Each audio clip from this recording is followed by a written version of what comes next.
女儿，恭喜你毕业，我们真为你骄傲。未来继续努力。谢谢爸爸，我们拍照留念吧。I finally did it!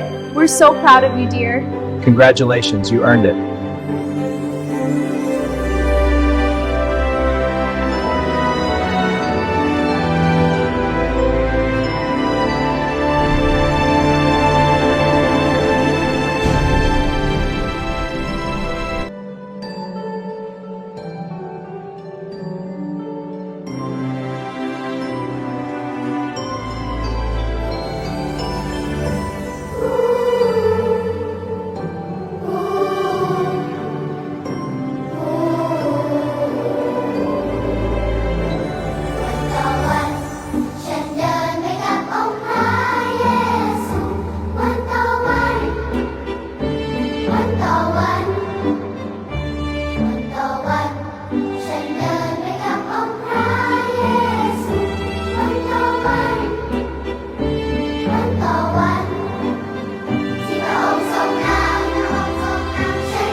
วันต่อวันฉันเดินไปกับองค์พระเยซูวันต่อวันวันต่อวันวันต่อวันฉันเดินไปกับองค์พระเยซูวันต่อวันวันต่อวันที่พระองค์ทรงน